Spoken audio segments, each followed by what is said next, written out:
Olá pessoal, tudo bem? Meu nome é Denis, eu trabalho na Quintal de Casa Ecoturismo, sou guia também e eu vou falar um pouquinho para vocês hoje sobre a viagem, sobre o Peru especificamente. Eu tenho quase 40 anos de montanhismo e quase todo esse tempo meu de montanhismo foi dedicado aqui às montanhas do Brasil e às montanhas da Cordilheira dos Andes. Nós da Quintal de Casa Ecoturismo somos apaixonados por essa região. Toda essa região da América do Sul, essa região latina, né? Onde é que tem a Cordilheira dos Andes, onde é que tem países como o Equador, como o Peru, a Bolívia, o Chile, a Argentina. São países fascinantes, é uma região muito fascinante, até mesmo pensando nela nem como país, mas sim como uma cordilheira de montanha. Nos proporciona visões de lagoas, de cumes nevados, de vulcões. Então é extraordinário essa região e especificamente o Peru nos traz um fascínio deslumbrante.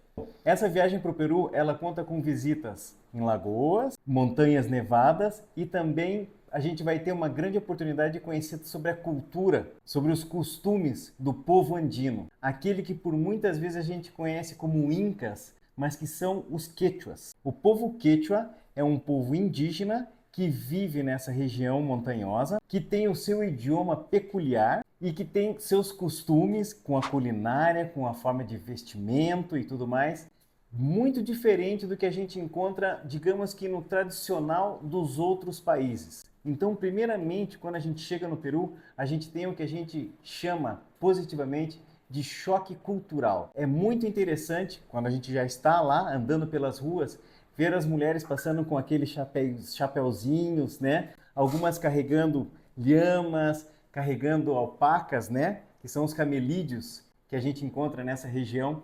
Então é muito legal ver tudo isso, ver eles conversando na própria língua deles, que se chama Quechua. Tudo isso traz para nós assim quase que uma segunda, sabe, uma segunda dimensão das coisas, né? É muito legal porque toda essa região andina ficou preservada. Porque quando teve a colonização espanhola, quando teve a invasão espanhola nesses lugares, os espanhóis, devido à dificuldade de se manter nas montanhas, né? Coisa que o povo local lá, o povo quechua peruano, como a gente comentou, o povo aimara da Bolívia, tirava de letra. Então o que aconteceu? Os espanhóis chegaram nessa região e logo voltaram, porque era muito difícil a vida ali. E isso fez com que os costumes se permanecessem. Eu estou começando primeiro falando do povo, do costume, porque eu sempre penso que para a gente visitar um país, mergulhar, se aprofundar nessa atmosfera cultural é muito enriquecedor para o que vai vir depois. E o que vem depois? Principalmente um lugar. E eu acredito que você já sabe qual é esse lugar, Machu Picchu. Machu Picchu é uma das cidades que ficou preservada, ficou guardada durante muitos anos, né? Só mesmo agora no século XX que ela foi descoberta pelo Hiram Bingham. O Hiram Bingham era um explorador americano. Ele teve algumas informações de que existia alguma coisa por ali, fez então essa expedição, descobriu Machu Picchu, né? E depois, claro, o Peru acabou ficando conhecido no mundo inteiro por ser o país onde é que está Machu Picchu. Muitos de nós que estamos indo para essa viagem têm assim uma expectativa gigante para chegar em Machu Picchu. E é claro que quando a gente chegar em Machu Picchu, nós teremos os guias locais lá em Machu Picchu que vão nos contar a história. E tudo isso que eu estou falando para vocês de pouquinho, falando um pouquinho dos quechos, da cultura, tudo isso daí vai ser quase que a base para a gente conhecer um pouquinho mais desse lugar maravilhoso. Vou falar um pouquinho mais sobre o país. O Peru, ele está numa das regiões mais altas da Cordilheira dos Andes, a começar por Cusco, que é a nossa base. Cusco está a 3.400 metros de altitude. É muito, é pouco? Eu diria para vocês que é razoável, nem muito, nem pouco. Mas é muito interessante porque é uma cidade que traz um clima agradável, né, por estar alta. Acredito que essa viagem que você vai fazer não é no verão, nessa parte de verão, mas mesmo na parte quente, na parte do verão, a noite é agradável, ela é fresca, ela é fria, e já no inverno, na alta temporada, porque a alta temporada lá vai mais ou menos de maio a setembro, a gente chega a pegar temperaturas negativas ao amanhecer. E isso na cidade de Cusco. Cusco é uma cidade fascinante, a gente costuma dizer que é um museu a céu aberto, com as suas igrejas, com as suas casas antigas, principalmente com a transição que a gente vê nas construções, nos vestígios deixados pelos incas, pelo povo quechua antigo, do Império Inca, né? Então você vê assim ainda algumas construções com aquelas pedras colocadinhas, certinhas, recortadas, e em cima já uma parte da colonização espanhola. Mas sobre isso quem vai falar vai ser o nosso guia que vai fazer o City Tour, porque para que a gente vá às montanhas, nós primeiramente vamos conhecer Cusco através de um City Tour. Vamos conhecer as partes mais importantes da parte central ali. Também a gente vai conhecer Sacsayhuamán, que é um dos sítios arqueológicos. Ali em Cusco existem vários sítios arqueológicos, mas a gente vai conhecer Sacsayhuamán. E é claro que depois da viagem para Cusco, a gente então vai lá para Machu Picchu. Depois de Machu Picchu, a gente conhece uma outra região muito importante para a cultura e para o país ainda, que é o Vale Sagrado. Através do Vale Sagrado, a gente vai passar algumas vezes para se deslocar tanto para Machu Picchu, depois para conhecer Vale Sagrado, voltando de Machu Picchu, e logo então vamos para as montanhas. Essa é a segunda parte do Peru. O Peru é um país que possui montanhas bastante altas, de grande altitude. São várias as montanhas que ultrapassam os 6.000 metros de altitude. A gente vai ter a oportunidade de conhecer algumas delas. E esse acidente geográfico que a gente chama proporciona várias formas de belezas naturais, como já foi citado, lagoas, como já foi citado montanhas, como a Montanha Colorida.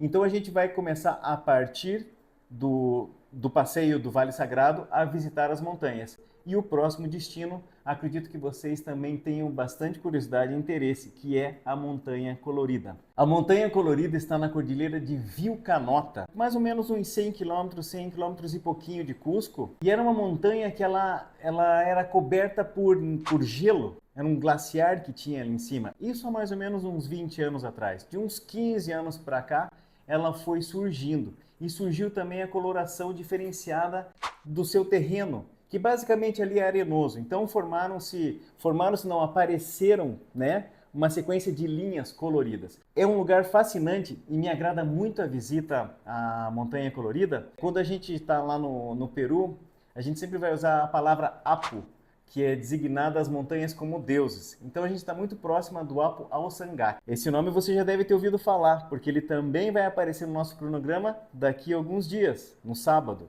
Né? O Alçangate é uma grande montanha, a sétima maior montanha do Peru. Então eu acho muito bonito o visual, porque quando a gente está na Montanha Colorida, quando a gente olha para trás, a gente vê a Montanha Colorida, ou melhor, né, de frente ou para trás, mas de um jeito ou de outro, nas nossas costas vai estar a Montanha Colorida e na nossa frente vai estar o Alçangate. É uma região muito bacana, muito interessante, é um passeio tranquilo, que vai pegar um pouquinho a questão da altitude, mas a parte de caminhada é um pouquinho lenta. Daqui a pouquinho também na sequência dos vídeos a gente vai falar sobre aclimatação, algumas dicas bem importantes que vocês devem ter sobre como se aclimatar, como estar bem, né? Porque no cume da Montanha Colorida a gente vai chegar a 5.030 metros. Seguindo um pouquinho do resumo dessa viagem, a gente tem a nossa sexta-feira livre, porém com alguns passeios sugeridos para vocês. O principal passeio que a gente sugere é a visita à Laguna Humantay. A Laguna Humantay está aos pés de um outro apo famoso, que é o Apo Salcantay, e o Apo Humantay também. É uma montanha que traz uma coloração azul esverdeada, fascinante. Além de tudo, a caminhada, a aproximação, a forma com que a gente chega lá, mesmo pelas estradas e depois caminhando, vale muito a pena esse passeio. É muito interessante chegar lá em cima, muito próximo às montanhas nevadas, né? E encontrar aquela lagoa quase que escondida no meio das montanhas. Então é um passeio também muito fascinante. Isso é na sexta-feira, e assim como a Laguna Humantay, a gente vai ter outras opções para vocês. Mas também a sexta-feira pode ser utilizada como um day off, como um dia de descanso, porque no sábado a gente vai para uma grande caminhada, uma caminhada no seu, digamos que tamanho certo, mas é onde a gente vai ter o nosso desafio físico, psicológico. A gente sabe que vocês já vão chegar aclimatados nesse dia, já vão estar prontos, né? Mas a gente faz uma caminhada, então, aos pés do Apo Alçangate, aquele que eu comentei agora há pouco, porém na outra face dele. Esse é um dos passeios mais interessantes que a gente proporciona lá no Peru, porque é uma imersão em tudo que eu acabei de falar, um pouco da cultura, um pouco dessa parte visual, dessa parte geográfica das montanhas, dos lagos, né? Porque esse passeio é chamado Sete Lagunas de Alçangate. A gente parte de uma vila chamada Pachanta. Lá vocês vão conhecer vários moradores andinos, são pessoas que moram ali, são indígenas puros, né? Que conversam em quechua entre eles, que eles moram ali porque tem uma terma, são águas quentes que escorrem da montanha por ali, então eles acabaram se estabelecendo ali. A caminhada começa em 4.300 metros, vai a próxima a 4.800 metros. É uma região fria, a gente já viu neve lá, a gente já viu geada lá, também pegamos dias fascinantes de céu azul e é claro que com todas essas montanhas ao nosso redor. É uma montanha que passa um pouco, na verdade, tudo que eu falei para vocês aí sobre o Peru passa por caminhos sagrados, caminhos incas, né? Que o povo tem respeito, tem adoração. Muitos lugares, em muitos momentos a gente vai ter contato direto com as lhamas, com as vicunhas, com as alpacas. Então é muito interessante estar com esses animais ali próximos, né? Com muita sorte também a gente pode ver um condor andino voando por lá. Então, sem dúvida, o Peru é um lugar assim extremamente fascinante para quem gosta de viajar. Muito acolhedor, com pessoas que nos recebem muito bem e que, sem dúvida, a gente vai trazer de lá lembranças diferentes para de qualquer lugar que a gente fosse. Todo lugar é diferente um do outro, mas vocês podem ter certeza que o Peru, assim como a Bolívia, são distintos. Recentemente eu li um livro já escrito na década de 50, e o escritor dele, chamado Lionel Terray, ele fez, durante a vida dele como escalador, ele visitou o Himalaia e visitou o Peru. Ele era um francês. E ele finaliza o livro dele falando que os dois países que mais chamaram a atenção na vida dele eram o Nepal e o Peru. E muitas vezes a gente também comenta sobre isso, porque quando a gente encontra o Peru ali como ele é tão diferente quando a gente se envolve na cultura que a gente só vai encontrar países como esse lá na Ásia. Pessoal, tenho certeza que vocês vão adorar essa viagem e vocês têm a nossa playlist ao lado aí com outras informações e nós estaremos aqui à disposição de vocês para qualquer dúvida. Vamos para o próximo vídeo.